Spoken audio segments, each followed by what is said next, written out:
Hello, class. Here I am sitting in this big comfy rocking chair to talk to you about the Transcontinental Railroad. Now, as you probably gathered from the lesson, this was a huge event for many, many reasons. First reason was that it was now possible to make the journey from coast to coast in a matter of weeks. Now, I'm sure you've seen pictures of like 49ers or Pioneers or the Pony Express, or maybe you played that awesome game, Oregon Trail. So you know that it took months to cross the continent. The Mormon pioneers, for example, left Iowa in, I think, April of 1847, and they didn't get to the Great Salt Lake until the end of July 1847. So, a good 3-month period. That was over. That period was over. Now you could take a rail and get to the Pacific Ocean in a matter of days. And in convenience, too. You could sit the whole time, which was unheard of. Um, so there's that. The other thing is that this project had been in the works for decades. Railroad tycoons had always known that one day the continent would be crossed by rail. And so when the Union Pacific and the Central Pacific came together in 1869, then that was the culmination of that project. But it wasn't just the culmination of rail. It was Americans saw this as the culmination of human achievement. This was the climax. This is as high as humans had ever been. They were crossing continents now on wheels, powered by not animals. So this was a huge event.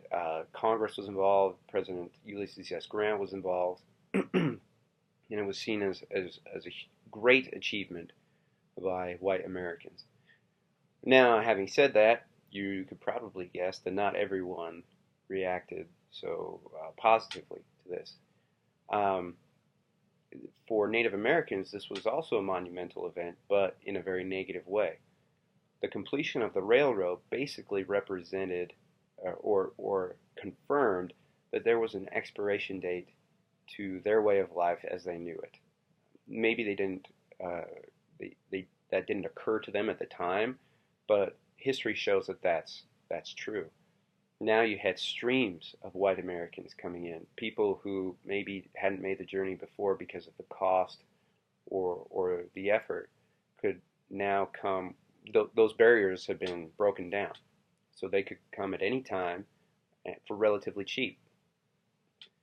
So you have this increased interaction between white Americans and Native Americans, and that, of course, leads to conflict. Now, when we talk about Native American and white American interaction, we usually talk about it in terms of conflict, but we can't ignore also the environmental impact, which was disease, right? Disease was responsible largely for the decimation of Native American populations. Uh, when you have, these huge amounts of your population being wiped out, it's pretty tough to mount a resistance force to your enemies, people who are encroaching on your land. So when the railroads completed, that basically meant that Native American livelihood was almost over. And that's true. Within about 30 years, you have these massacres like the Bear River Massacre and finally Wounded Knee. And that basically ends the wars with Native Americans and drives them all to reservations. Now, we can also expand the impact of the railroad to the environment. Obviously, railroads were powered by coal or timber, and so you have the beginnings of the degradation of air quality. But the more immediate impact was on the fauna, large mammals, right? I'm sure you've all heard about the decimation of the bison population. American buffalo population was almost eradicated during this time because you have these huge herds of thousands of buffalo crossing the plains, and they get in the way of the rails. So what do the rail people do? They shoot them, right? They shoot them to get them out of the way, and then they turn it into a sport, right? So you have these professional hunters who are sitting on the trains, just picking buffalo off with their guns. And then they thought, hey, this is kind of fun. Let's have people pay to do this. So then you have these millionaires from the East riding the rails across the plains, uh, paying essentially to shoot buffalo from the windows. And so you had the decimation of the buffalo population, and it wasn't just them. Deer population suffer, antelope. So there's a large environmental impact.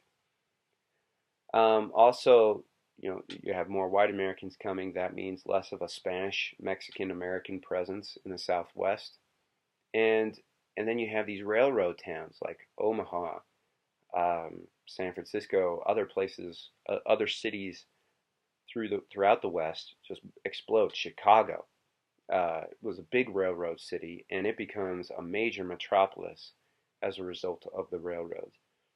So the Transcontinental Railroad wasn't just the connection of a line of track from the Pacific and another line of track from Nebraska. It was essentially it changed the country in very, very monumental ways that maybe weren't so obvious at the time. So there's your brief word on the Transcontinental Railroad.